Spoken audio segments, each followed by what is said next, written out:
ஓம் சாந்தி. ஸ்ரீ பாபா நினைவிருக்கின்றதா? 21/8/25 முரளியினுடைய தலைப்பு, மீठे बच्चे तुम आसुरी मत पर चलने से दरबदर हो गए, अब ஈஸ்வரிய மத் பர் சலோ தோ சுகதாம் சலே ஜாயேங்கே. இனிமையான குழந்தைகளே, நீங்கள் அசுர வழியின்படி நடந்ததால் உங்களுடைய சொந்த வீட்டை நீங்கள் இழந்துவிட்டீர்கள். இப்பொழுது ஈஸ்வரிய வழியின்படி நடந்தீர்களேயானால் சுகதாமும் சென்றடைந்து விடுவீர்கள். பாபா கேள்வி கேட்கிறார், बच्चों को बाप से कौन सी उम्मीद रखनी है, कौन सी नहीं? எந்த ஒரு நம்பிக்கை இருக்க வேண்டும், எந்த நம்பிக்கை இருக்கக்கூடாது? बाबा से यही उम्मीद रखनी है कि हम बाबा द्वारा पवित्र बन अपने घर राजधानी में जाए. இந்த ஒரு நம்பிக்கை நமக்கு இருக்க வேண்டும். நான் பாபா மூலமாக தூய்மை அடைந்து என்னுடைய வீடு மற்றும் ராஜ்யத்திற்கு நான் சென்று விடுவேன்.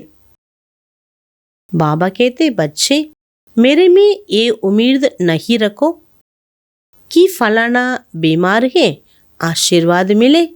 यहाँ कृपा आशीर्वाद की बात ही नहीं है. இந்த நம்பிக்கை வைக்க கூடாது. எந்த நம்பிக்கை? பாபா சொல்றார், குழந்தையே, இன்னாருக்கு வியாதி இருக்கு பாபா, நீங்க ஆசீர்வாதம் பண்ணுங்க, அவங்க சரி பண்ணிடலாம். நீங்க ஆசீர்வாதம் பண்ணா அவங்க நல்லாயிடுவாங்க. கிருபையோ ஆசீர்வாதமோ கேட்பதற்கான விஷயம் இங்கே சொல்லித்தரவில்லை. मैं तो आया हूं तुम बच्चों को पति से पावन बनाने. நான் வந்திருப்பது குழந்தைகளாகி உங்களை பதீத்தத்திலிருந்து பாவனம் ஆக்குவதற்காக. अब मैं तुमको ऐसे कर्म सिखलाता हूं जो विकर्म न बने. நான் உங்களுக்கு அப்படிப்பட்ட செயலை கற்றுத்தருகின்றேன், எந்த பாவமும் ஏற்படாத காரியம். அந்த மாதிரி புண்ணிய காரியத்தை நான் கற்றுத்தருகின்றேன். கீத், ஆஜ் நஹி தோ கல் பிக்கரேங்கே ஏ பாதல். இன்று இல்லையெனில் என்றாவது ஒரு நாள் இந்த மேகங்கள் பொழியும், மழை பொழியும். ஓம் சாந்தி. ருஹானி பச்சோனே கீத் சுனா. ஆன்மீக குழந்தைகள் பாட்டை கேட்டீர்கள். பச்சே ஜான்தே இப்போ கர் சல்னா. பாபா சொல்றாங்க, இப்போ உங்களுக்கு தெரியும் வீட்டிற்கு நாம் செல்ல வேண்டும். பாபா ஆயேகே லேனே லியே. பாபா வீட்டிற்கு அழைத்து செல்வதற்காக வந்திருக்கார். ஞாபகம் இருக்குதானே அது நமக்கு? நம்ம வீடு எவ்வளோ அழகான வீடு, எவ்வளோ சாந்தமய உலகம், எவ்வளோ தூய்மையான வீடு. தினம் தினம் அங்கே போய் பாபா கிட்ட நம்ம அமர்ந்திருக்கின்றோம். அந்த அனுபவத்தை நம்ம செய்யணும். ये याद भी तब रहेगी जब ஆத்மா அபிமானி होंगे. பாபா சொல்றாங்க, எப்பொழுது நீங்கள் ஆத்மா அபிமானியாக ஆகுவீர்களோ அப்பொழுதுதான் இந்த நினைவு கூட உங்களுக்கு ஏற்படும். எந்த நினைவு? பாபா என்னை அழைத்து செல்வதற்காக வந்துள்ளார் அப்படிங்கிற நினைவு. தேக அபிமான்மி ஹோங்கி யாதுபி நகி ரஹேகி. தேக உணர்வுல இருக்கும் பொழுது பாபா நினைவு ஏற்படாது. பச்சே ஜான்தே பாபா முசாஃபிர் ஹோக்கர் ஆயா ஹே, தும் பி முசாஃபிர் ஹோக்கர் ஆயே தே. பாபா டிராவலர், பயணியாக வந்துள்ளார். நீங்களும் கூட மேலிருந்து பயணியாகத்தான் வந்திருக்கீங்க. अब अपने घर को भूल गए हो. பாபா சொல்றார், நீங்க பயணியா வந்தீங்க, இப்போ உங்க வீட்டை மறந்துட்டீங்க. फिर बाप ने घर याद दिलाया. இப்போ பாபா மீண்டும் வீட்டை ஞாபகப்படுத்துகிறார். அவர் ரோஜ் ரோஜ் சம்ஜாத்தே. தினம் தினம் தினம் பாபா என்ன பண்றாரு?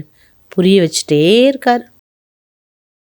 பாபாவை நினைங்க, வீட்டை நினைங்க, ராஜ்யத்தை நினைங்க. जब तक सदो प्रधान नहीं बने तो चल न सके. பாபா சொல்ற, தூய்மை பெறாவிட்டால் நீங்கள் அங்க செல்ல முடியாது. பச்சே சமஸ்தே பாபா தொட்டி कहते. பாபா இதெல்லாம் சொல்லும்போது நமக்கு தெரியுது பாபா சரியாக சொல்கிறார். இதெல்லாம் உண்மைதான், பாபா சொல்கிறது சரிதான் அப்படிங்கிறது தெரியுது. तुम बच्चे कह सकते हो बाबा ड्रामा अनुसार हमारा पार्ट ही ऐसा. குழந்தைகள் சொல்கிறாங்களாம், பாபா ட்ராமா படி என்னோட பார்ட் எப்படி இருக்குது.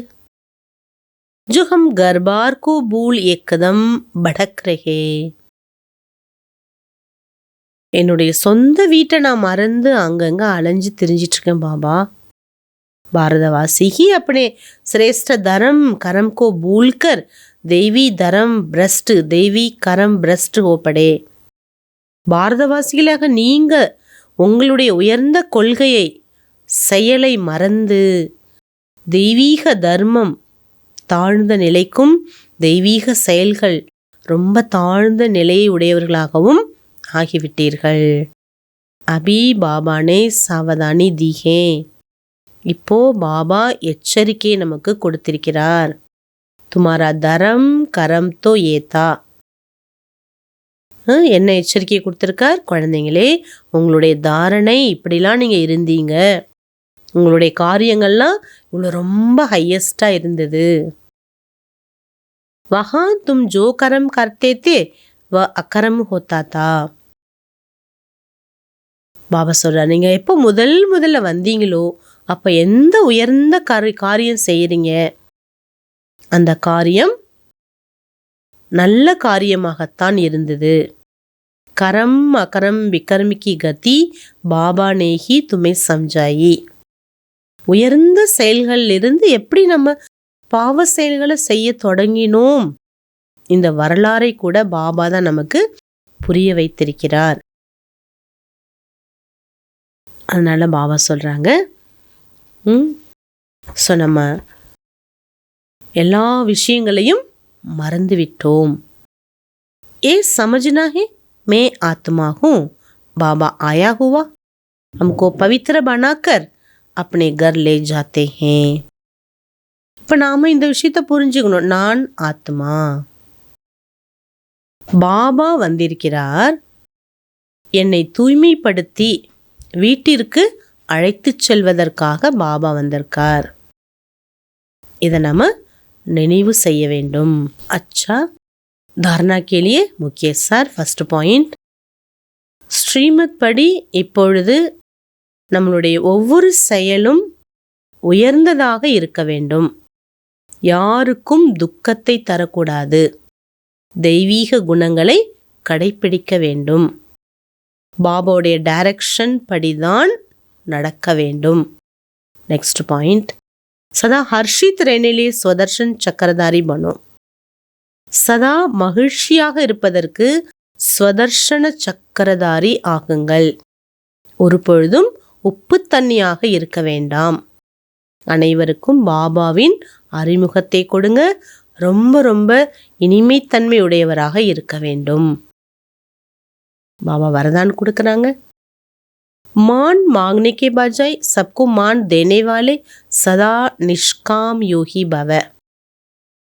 மரியாதையை கேட்டு வாங்குவதற்கு பதிலாக அனைவருக்கும் மரியாதை கொடுக்கக்கூடிய, சதா எந்த பிரதிபலனை எதிர்பாராத காரியத்தை செய்யும் யோகி ஆகுங்கள். आपको कोई मान दे, माने व ना माने, लेकिन आप उसको मीठा भाई मीठी बहन मानते हुए सदा स्वमान में रख स्नेह दृष्टि से स्नेह की वृत्ति से ஆத்மிக் மான் தேத்தே சலோ. யார் உங்களை மதித்தாலும் மதிக்காட்டாலும் சரி, உங்களை ஏற்றுக்கிட்டாலும் சரி, உங்களை ஏற்றுக்காட்டாலும் சரி, நீங்கள் அவர்களுக்காக இனிமையான சகோதரன் இனிமையான சகோதரி என்ற சதா ஸ்வமானத்தில் இருந்து என்ன சொல்கிறார் பாபா, அவங்க இனிமையான சகோதரன் சகோதரி என்ற சுமானத்தில் இருந்து அன்பினுடைய பார்வையால் அன்பினுடைய மனசால் நீங்கள் அவங்களுக்கு ஆன்மீக மரியாதையை கொடுத்துட்டே போங்க. அவங்க மரியாதை கொடுத்தாதான் நான் கொடுப்பேன். இப்படி நினைப்பது ராயல் பிச்சைக்கார தன்மைங்கிறார். இதிலிருந்து நீங்கள் என்ன பண்ண சொல்றார் பாபா? நிஷ்காம், பிரதிபலனை எதிர்பாராமல் யோகியாக இருங்க. ஆன்மீக அன்பினுடைய மழையின் மூலமா எதிரிய கூட நண்பனாக ஆக்கிவிட வேண்டும். அது உயர்ந்த கல்வி. இதுதான் நமக்கு. உங்க முன்னாடி யாராவது கல் போட்டாலும் நீங்கள் அவர்களுக்கு ரத்தனத்தை கொடுங்க. ஏனென்றால் நீங்கள் ரத்தன வியாபாரி, பாபாவின் குழந்தைகள். உங்ககிட்ட ரத்தனங்கள் இருக்கு இல்லையா, அதை நீங்கள் கொடுங்க. யாரார்கிட்ட எது இருக்கோ அதை அவங்க கொடுக்கட்டும். ஆனால் நீங்கள் ரத்தன வியாபாரி, அவரோட குழந்தை. அப்போ உங்ககிட்ட ரத்தனங்கள் இருக்கு இல்லையா, அதை நீங்கள் கொடுங்க. ஸ்லோகன். விஸ்வ கா நவ நிர்மான் கர்னே லியே தோ ஷப்த யாத் ரக்கோ, நிமித் நிர்மான். புது உலக படைப்பிற்கு இந்த 2 விஷயத்தை நினைவில் வைக்க வேண்டும். ஒன்று பணிவு, இன்னொன்று படைத்தல் காரியம். ஒன்று நிமித்தம், செய்பவர் செய்விப்பவர் பாபா, நிமித்தம். இன்னொன்று பணிவு. இந்த 2ம் உலக புது உலக ஸ்தாபனைக்காக உள்ள முக்கியமான ஒரு மந்திரம். அவ்யக்த இஷாரா பாபா சொல்றாங்க. சகஜ யோகி நாம் ஆகுவதற்கு பரமாத்மா அன்பின் அனுபவி ஆகுவது தான் இந்த மாதத்தினுடைய தலைப்பு. சேவையில வெற்றிக்கு முக்கிய சாதனம் தியாகம், தபஸ்யா. எப்படி தியாகி தபஸ்வி என்றால் சதா பாபாவின் அந்த லகன்லே மூழ்கியிருப்பாங்க, அன்பு கடல்லே மூழ்கியிருப்பாங்க. ஞானக்கடல், ஆனந்தக்கடல், சுகக்கடல், சாந்தி கடல்லே மூழ்கியே இருப்பாங்க. அவங்க தான் யாரு? தபஸ்வி. அப்படிப்பட்ட தியாகம், தபஸ்யா உடையவர்களே உண்மையான சேவாதாரி ஆகின்றார்கள். இன்று குணம். சதா இந்த நினைவில் இருந்து கொண்டே இருங்கள். பேர், புகழ், மதிப்பு, மரியாதை இதெல்லாம் அபிமானம். இந்த அபிமானத்திலிருந்து விடுபட்ட ஆத்மா நான். எந்த தாரணை பண்ணணும்னா, தேகத்திலிருந்து விடுபட்டு ஆத்மீக ஸ்திதியினுடைய அபியாசத்தை செய்து கொண்டே மனம், புத்தியை பாபாவிற்கு சமர்ப்பணம் செய்து உள்ளத்திலிருந்து ஆசீர்வாதத்தின் அனுபவத்தை பெற்றுக்கொண்டே இருக்கின்றேன். பாபாவுடைய உள்ளத்தின் ஆசீர்வாதம் எனக்கு கிடைச்சிட்டே இருக்கு. நான் அதை அனுபவம் செஞ்சுட்டே இருக்கிறேன். என்னோட பேர், புகழ், மதிப்பு, மரியாதை, இந்த அபிமானம் தரக்கூடிய அபிமானத்திருந்தெல்லாம் நான் விடுபட்டுட்டேன். நான் பணிவு என்ற குணத்தால் பணிவானவராக ஆகிக்கொண்டே இருக்கின்றேன். அதை நம்ம ப்ராக்டிஸ் பண்ணணும். தாதிஜினுடைய விசேஷத்தன்மை சதா தாதிஜி பால் போன்று. சொப்பனத்தில் கூட உப்பு தண்ணியாக இருந்ததில்லை. எப்போதுமே பாலாவே இருக்கிறாங்க. பால் போன்று இருந்தாங்க. பால் தன்மை. உப்பு தண்ணியோட தன்மை வேற இல்லையா? பால் தன்மை வேற. பால் எல்லாத்துலேயும் மிங்கிள் ஆகிடும். அந்த மாதிரி தாதி எல்லாரோட மிங்கிள் ஆகக்கூடிய நேச்சர் தாதிஜிக்கிட்ட இருந்தது. தாதிஜி எப்போதுமே சொல்லுவாங்களாம், நான் எல்லாரோட அன்பாக இருந்துதான் எனக்கு பழக்கம். என்னோட வேலை பால், அந்த பாலில் ஜீனியை கலந்தால் எப்படி இருக்கும்? ஸ்வீட்டாக இருக்கும். அந்த மாதிரி கொஞ்சம் கூட எனக்குள்ளார கசப்புத்தன்மை, காரத்தன்மை இருக்கக்கூடாதுன்னு தாதி பயிற்சி எடுப்பாங்க. தாதிஜி ஏன் எதற்குங்கிற கேள்விக்குறியில் தன்னோட உள்ளத்தை சூடாக்கிக்கவே மாட்டாங்க. எப்போதுமே தாதிஜியினுடைய புத்தி சீத்தளமான ஒரு குண்டமாகவே இருக்கும். தாதி சொல்லுவாங்களாம், சீத்தளமான அந்த இந்திரியத்தை உடையவர்கள்தான் யோகிகள் என்று தாதிஜி சொல்லுவாங்க. அவ்வாறு நீங்களும் கூட தாதி சொல்லுவாங்களாம், யாராவது உங்களை தள்ளுறதுக்கு பெரிய குழியை தோண்டுவாங்க, ஆனால் நீங்கள் ஒருவேளை உண்மையான பாபா குழந்தை என்றால் உங்களுடைய உள்ளம் அவர்களுக்காக, யார் குழி தோன்றாங்களோ அவங்களுக்காக சுப பாவனை உடையதாக இருக்கும்போது பாபா உங்களுக்கு உதவி செய்வார், பாதுகாப்பை தருவார். உங்களுக்குள் ஒரு பொழுதும் அசுபமான பாவனை வரவே கூடாதுன்னு தாதி எச்சரிக்கை கொடுப்பாங்க. யாரையுமே சாபம் கொடுக்கறதுக்கு பதிலா யாரையுமே சாபம் கொடுக்கக்கூடிய துர்வாசர முனி ஆயிடாதீங்கன்னு சொல்லுவாங்க. ராஜயோகி எப்பொழுதுமே துர்வாசர் ஆக முடியாது. எப்போதுமே குளிர்ந்தவர்கள்தான் ராஜயோகி. அதனால் யாருக்கு நம்ம சாபம் கொடுக்கக்கூடாது. நம்ம வாயிலிருந்து சாபம் தரக்கூடிய வார்த்தைகள் வரக்கூடாது. இன்றைக்கி நம்ம இந்த விஷயத்தில் கவனம் கொடுக்கணும். தாதிஜியை ஃபாலோ பண்ணணும். ஓம் சாந்தி.